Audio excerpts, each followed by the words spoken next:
Bonsoir à tous. À la une de ce journal, de graves inondations meurtrières frappent de plein fouet les principales villes du Cameroun. Après Limbé, Douala a vécu une journée catastrophe. Un enfant est mort noyé dans cette vague déferlante des inondations, laquelle a provoqué l'effondrement d'une buse, coupant la route en deux et paralysant de fait la pénétrante est de Douala. À suivre dans ce journal les réactions du ministre des Travaux publics.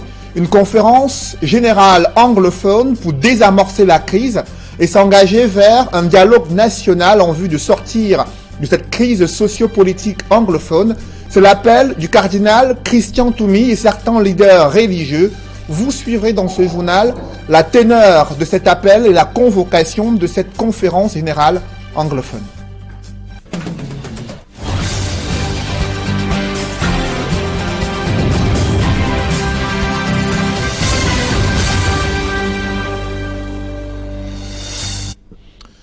Merci de suivre cette édition complète de l'information sur Equinox Télévision.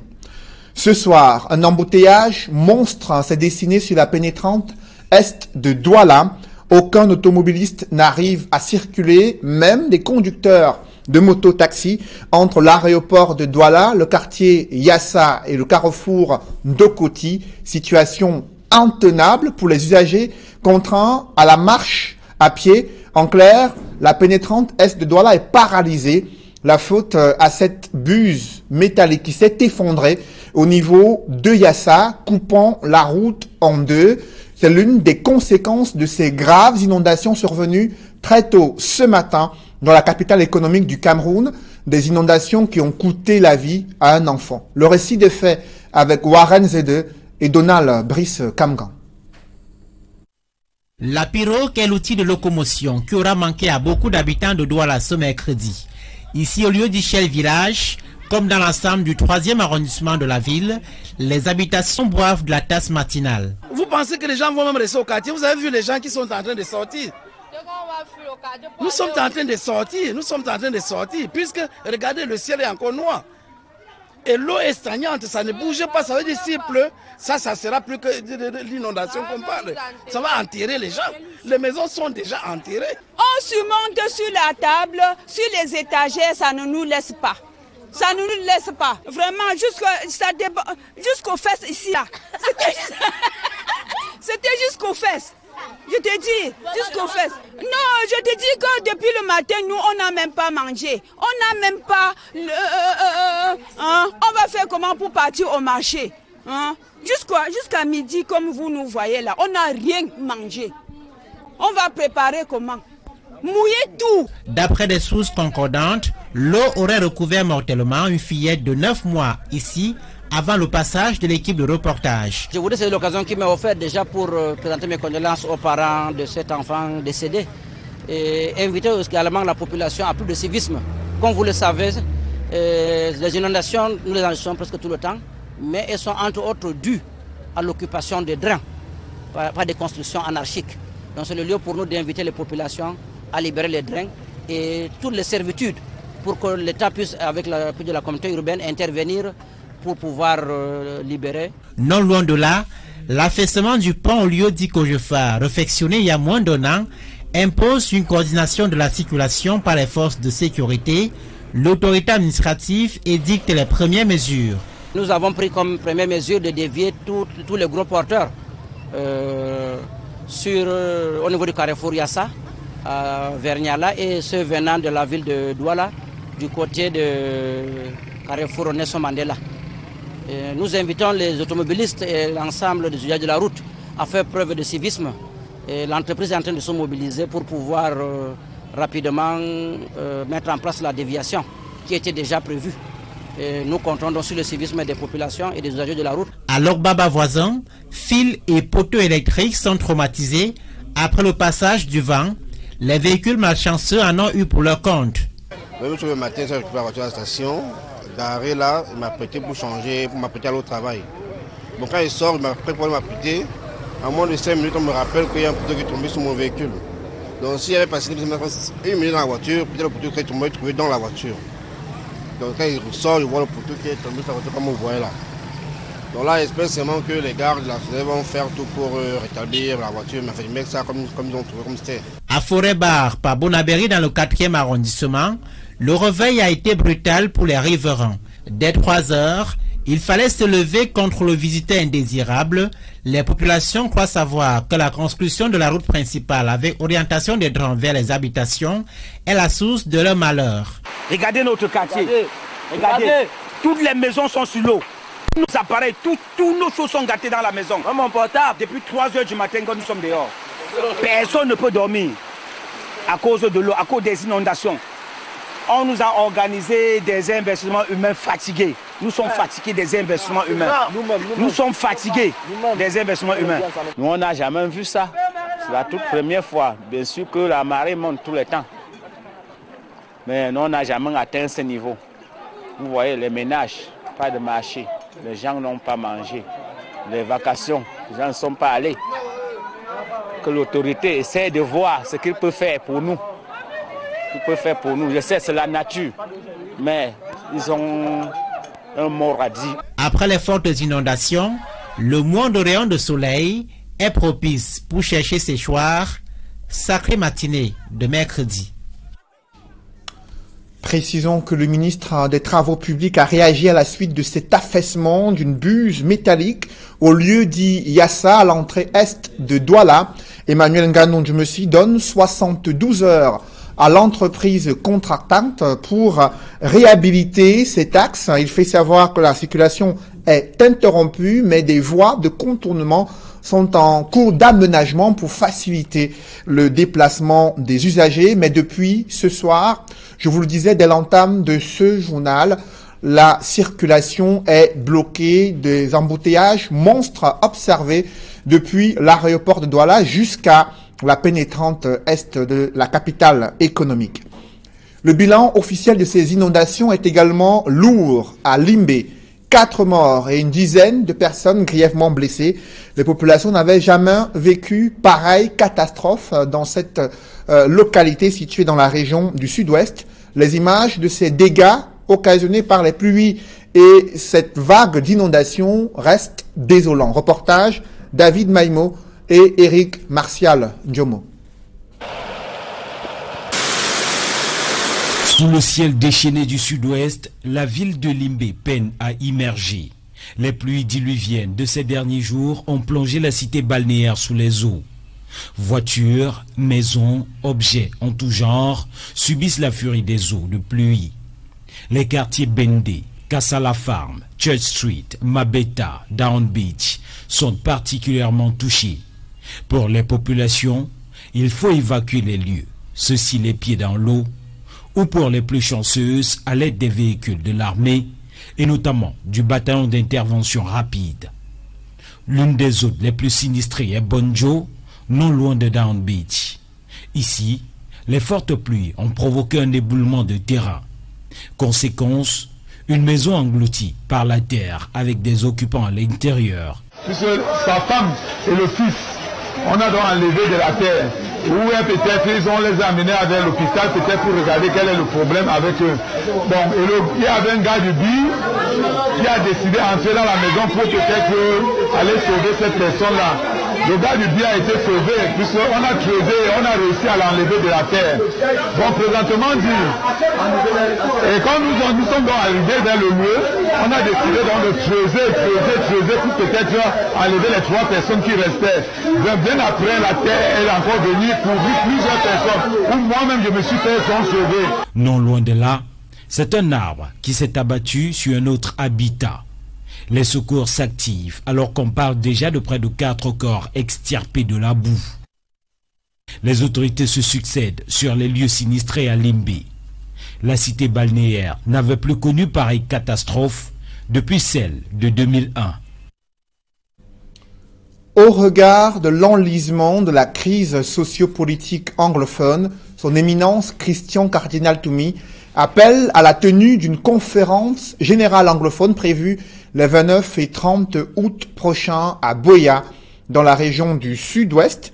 L'objectif, c'est rassembler tous les Camerounais originaires des régions du nord-ouest et du sud-ouest pour discuter des problèmes liés à la crise anglophone.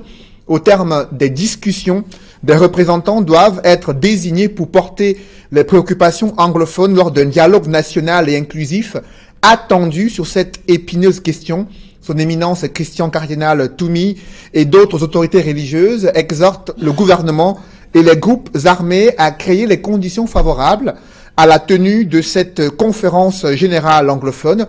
Il s'agit d'un cessez-le-feu sur le théâtre de la crise, la libération de tous les Camerounais arrêtés dans le cadre de cette crise anglophone et le retour des personnes déplacées et réfugiées. Le docteur Simon Munzu, acteur de la société civile et haut responsable à l'ONU, a été désigné comme le porte-parole et chargé de l'organisation de cette conférence générale anglophone prévue à la fin du mois d'août 2018 du côté de Boya dans la région du Sud-Ouest.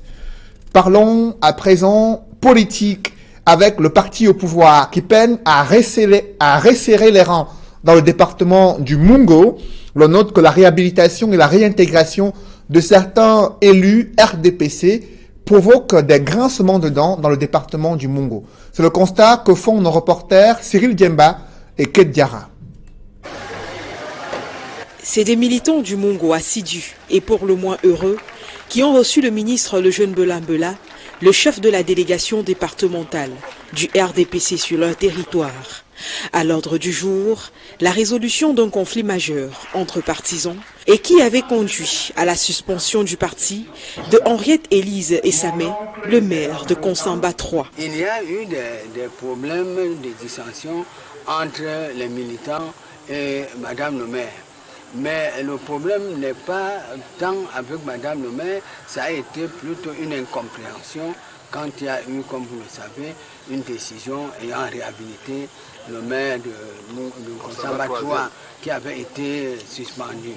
Et donc, j'ai tenu à leur expliquer qu'il n'appartient pas aux uns et aux autres d'interpréter les décisions de la hiérarchie du parti dans le sens de la discipline. Une décision qui, bien que prise par la hiérarchie du parti, avait également déboulé sur de nombreux grincements de dents avant un retour aux meilleurs sentiments. Vous avez vu que les militants étaient très touchés, mais à la dernière minute, M. Belambela le jeune a remis la paix et a expliqué qu'on ne discute pas les décisions du chef de l'État et du président national, donc il fallait qu'on se tienne la main dans la main pour qu'au sorti du 7 octobre, que la victoire du RDPC soit effective. Au-delà de ce chapitre, le ministre profitera de l'occasion de sa visite pour rencontrer des chefs traditionnels du département, lesquels ne vont pas manquer de lui faire part de nombreux problèmes rencontrés chez eux. On a posé un certain nombre de doléances. Le ministre également dû apporter des réponses. L'une des préoccupations actuellement, c'est le problème de sécurité. Il y a le problème d'eau qui également. Et il nous a dit, il nous a rassuré qu'au sortir de la réunion, dans les prochains jours, il va naturellement rencontrer ses collègues, les ministres. Lesquels ministres auront la responsabilité plus tard de lui apporter des solutions afin de satisfaire cette population et par ricochet des militants de son parti. Des communautés du Septentrion se mobilisent pour soutenir la candidature de Cabral Libi à l'élection présidentielle. Ces différents membres de ces communautés ont rencontré celui qu'ils considèrent comme leur champion du côté de Yaoundé, eux qui comptent se mobiliser pour qu'il soit élu au soir du 7 octobre 2018, date du scrutin présidentiel. Le Cameroun s'est-il mis en porte-à-faux avec les instances sportives internationales après la révision de la loi sur le sport? Les décisions du TAS ne seront pas appliquées si elles sont de nature à troubler l'ordre public. Ces nouvelles dispositions ont été présentées aux différentes fédérations sportives à Yaoundé. Élisée Bogba et Aïk Cyril. Après la promulgation de la nouvelle loi sur le sport par le président de la République, le ministre des Sports et de l'Éducation physique lance l'opération de charme auprès des présidents des fédérations sportives civiles nationales. Au cours d'un échange avec les dirigeants sportifs à Yaoundé, Pierre Ismaël Bidoumpad a commencé par situer le contexte dans lequel la nouvelle loi a été écrite. Les problèmes d'ego entre les différents acteurs, dus à l'ambiguïté des statuts internes à la plupart des fédérations les rapports tumultueux entre les présidents des fédérations, les membres des bureaux exécutifs, les ligues régionales et départementales, les mauvais résultats sportifs aux compétitions nationales et internationales, les sentences pendantes dans les juridictions nationales et internationales, le financement du sport de haut niveau, le statut du sportif, de l'encadreur, de l'arbitre ou du juge de haut niveau sont entre autres quelques problèmes qui plombent le rayonnement de notre mouvement sportif. Au vu de ce constat, il apparaissait urgent, selon les pouvoirs publics, de redéfinir le cadre institutionnel et juridique. La loi numéro 2018-014 du 11 juillet 2018 portant organisation et promotion des activités physiques et sportives au Cameroun présente des innovations, notamment en ce qui concerne le règlement des litiges entre membres d'une fédération. L'épuisement des voies de recours internes à la fédération. C'est la première étape. La deuxième étape, c'est la conciliation obligatoire. Ce n'est donc qu'après que vous pouvez dire, bon ben, maintenant on peut faire recours à un arbitre. Après épuisement des voies de recours au niveau national, les parties peuvent se pourvoir devant le tribunal arbitral du sport de Lausanne en Suisse. Mais la nouvelle loi stipule que les décisions du TAS ne sont plus applicables de manière obligatoire au Cameroun. Lorsque la décision a été prise à l'étranger, pour qu'elle s'applique sur le territoire du Cameroun, n'est-ce pas? On doit passer par le juge de l'exécution. C'est écrit, c'est les Camerounais eux-mêmes, à travers une loi de 2007. Ça veut dire que le juge de l'exécution au Cameroun peut dire que la décision que vous avez prise là est contraire à 2 ou 3 choses par rapport à mon droit interne. On ne l'applique pas. Nous sommes des États souverains. C'est écrit dans la loi. Donc il ne faut pas croire que, parce qu'on a dit, le TAS a dit, on doit appliquer. Non. C'est le 11 juillet dernier que la nouvelle loi a été promulguée par le président de la République après son adoption par l'Assemblée nationale. Le ministère des Sports et de l'Éducation physique oblige désormais les fédérations sportives civiles nationales à calquer leur statut sur le modèle type défini dans la nouvelle loi. Des publi-reportages dans ce journal, les travaux de la deuxième session de l'Agence universitaire de la francophonie viennent de s'achever du côté de l'Institut universitaire du Golfe de Guinée. Durant près de 2 jours, les experts de l'AUF se sont penchés sur la problématique de l'amélioration de la qualité de la formation et l'entrepreneuriat jeune en Afrique francophone. Reportage. Après 2 jours de travaux, les membres de la commission régionale d'experts de l'Agence universitaire de la francophonie se sont séparés sur un bilan positif de leurs échanges. L'Institut universitaire du Golfe de Guinée, qui a brillamment abrité les travaux de cette deuxième session de la commission régionale de l'AUF, compte consolider le volet qualitatif de cette initiative. L'employabilité, un étudiant, un emploi, c'est ce volet qualitatif-là que nous allons consolider au sein de notre institution, parce que avec la présence de l'AUF, déjà l'ouverture est beaucoup plus grande, tant sur le plan national que international, dans le monde des entreprises et au niveau même des programmes. Nos programmes seront revus pour être en adéquation avec les programmes de l'AUF, qui met également un accent particulier sur le caractère professionnel des enseignements. L'Institut universitaire du Golfe de Guinée compte également, après cette deuxième session de l'Agence universitaire de la francophonie, procéder au renforcement de sa direction de l'insertion professionnelle. Nous avons déjà au sein de notre université toute une direction de l'insertion professionnelle. Mais cette direction va augmenter en qualité, la qualité de suivi de nos étudiants, la qualité même de prestations de nos actuels étudiants en fonction des normes, en fonction des paramètres qui sont ceux de l'AUF. Pour la direction régionale de l'AUF, pour l'Afrique centrale et les Grands Lacs, il est plus que jamais question de relever les défis qui s'imposent. Comment mieux prendre en compte les besoins socio-économiques dans les cursus de formation, que ce soit les cursus de formation initiale ou des cursus de formation continue. Nous sommes ici à l'Institut universitaire du Golfe de Guinée, où l'on sent bien que cet impératif est pris en compte, parce que dans cette institution, nous avons davantage des formations de niveau licence professionnelle ou les niveaux master professionnel.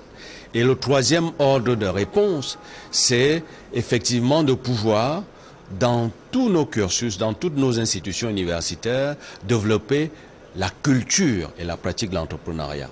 Le groupement interpatronal du Cameroun, présent aux travaux de l'Agence universitaire de la francophonie, se félicite de l'ensemble des initiatives prises. Un bon institut privé de l'enseignement supérieur est structuré autour d'une entreprise, avec un business model et avec des méthodes de gestion, des méthodes managériales modernes. C'est l'occasion pour nous de féliciter d'ailleurs M. Ndjambou pour tout ce qu'il fait depuis de nombreuses années au Cameroun pour la qualité de l'enseignement et la qualité du management dans l'enseignement supérieur privé. L'Institut universitaire du Golfe de Guinée vient donc d'ajouter une corde de plus à son arc pour la bonne formation de ses étudiants dans ces trois écoles que sont ESG, ISTA et ISA. L'Institut universitaire de Golfe de Guinée. Nous formons des cadres compétents depuis 1993. La Banque Société Générale Cameroun réaffirme son engagement citoyen à préserver l'environnement. Les employés de cette banque ont accompagné une association dans la collecte des bouteilles plastiques destinées au recyclage. Reportage. L'engagement social et environnemental de la Société Générale Cameroun s'est déroulé le 7 juillet dans un drain au rond-point Maïtu à Bonamoussadi. Pour davantage renforcer l'esprit d'équipe et de solidarité, des groupes ont été formés pour le désherbage, la collecte des déchets plastiques, le transport et le comptage. C'était dans le cadre de l'action citoyenne des employés de la Société Générale Cameroun, dénommée Citizen Commitment Time édition 2018, en lien avec la protection de l'environnement. L'engagement fait partie des valeurs du groupe Société Générale. Chaque année, le groupe organise dans ses filiales le Citizen Commitment Time.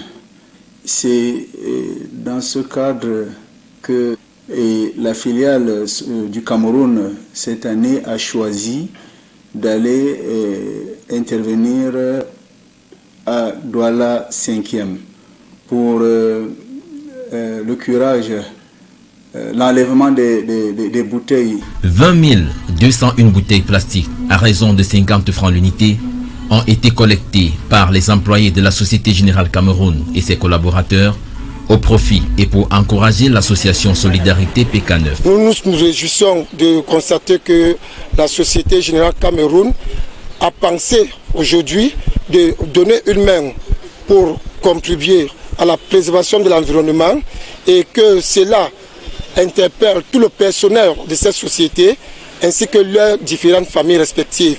Parce que l'enjeu est énorme, protéger notre environnement est le seul atout qui nous reste. Soutenu par la Société Générale Cameroun dans ses activités qui consistent à protéger l'environnement, l'association Solidarité PK9 dévoile l'utilisation qu'elle fera des déchets plastiques collectés. Avec les bouteilles collectées ce matin, ces bouteilles seront acheminées au niveau du site de l'association Solidarité PK9 et seront en voie du recyclage. Une séance de tri va se faire aussi pour essayer de mettre d'un côté les déchets plastiques appelés PET, souillés d'un côté, et ceux qui sont encore valorisables, c'est-à-dire ceux qui peuvent être encore réutilisés. Les responsables d'hygiène et d'assainissement de la municipalité de Douala 5e, qui ont donné leur accord pour la tenue du nettoyage de ces drains, sont venus apprécier la qualité de l'action menée. Nous, en tant que responsables de l'environnement à la mairie de Douala 5e, nous sommes agréablement surpris des réalités que nous avons vues sur le terrain.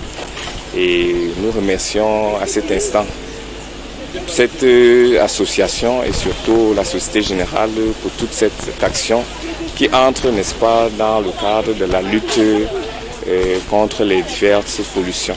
Depuis 2015, avec son concept de la Citizen Commitment Time, la Société Générale Cameroun valorise l'engagement solidaire des collaborateurs de la banque en leur proposant de donner de leur temps et de leur énergie au profit d'associations avec un impact sur l'économie, la société et l'environnement qui sont les piliers du développement durable.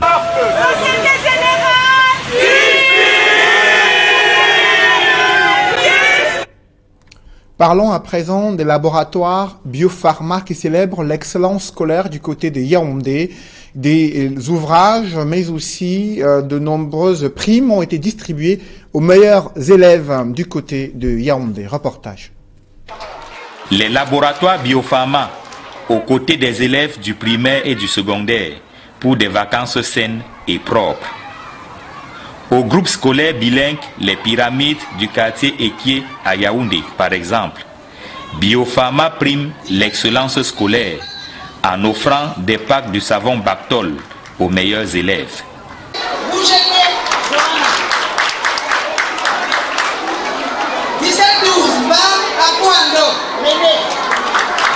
Biopharma nous a vraiment accompagnés dans la remise des prix aux enfants. Et nous voulons dire sincèrement merci. Ça a été une grande surprise et une surprise agréable, non seulement pour le personnel de l'école, mais pour l'ensemble des parents qui étaient présents. Nous disons vraiment merci. Une fois de plus, merci à Biopharma. L'élan de générosité des laboratoires Biopharma se manifeste également au groupe scolaire bilingue Les Rossignols Majors du quartier Sam à Yaoundé. Le laboratoire Biopharma, ils sont nos sponsors depuis, je pense, 3 ans. Chaque année, ils viennent là, au Rossignol Major, et priment des enfants. Vraiment, nous sommes stupéfaits, vraiment. Et c'est la seule société qui prime jusqu'à 5 élèves. C'est la seule société qui prime le meilleur enseignant. C'est la seule société qui prime le meilleur élève de l'établissement. En plus de Bactol, le savon antibactérien, Biopharma offre également 25 000 francs CFA en espèces sonnantes et trébuchantes aux meilleurs élèves.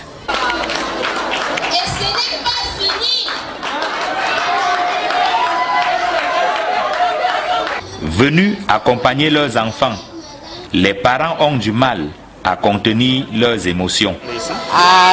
Je me sens très bien, mes enfants ont réussi. Ma fille a eu le diplôme de l'excellence et elle a été primée par Biopharma. Elle a reçu 25 000 francs et Biopharma lui a donné plusieurs autres prix, de lait et autres. Vraiment, je suis comblée et je suis un parent satisfait.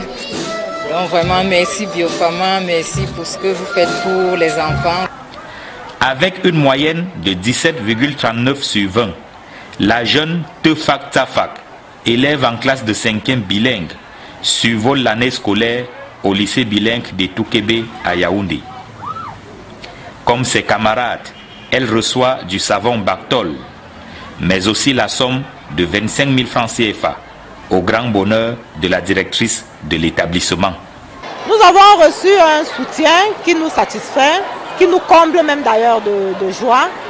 Tous nos enfants sont rentrés avec les produits Biopharma et ceci encourage aussi ceux qui n'ont pas pu travailler. Je crois que l'année prochaine, ils feront mieux pour pouvoir bénéficier de ces prix Biopharma. Mesdames, messieurs, c'est la fin de ce journal. Merci de l'avoir suivi. Juste après cette édition du 20h, Serge Alain Otto et ses invités font le débrief du journal de 20h sur Equinox Soir. Serge Alain. Oui, Cédric.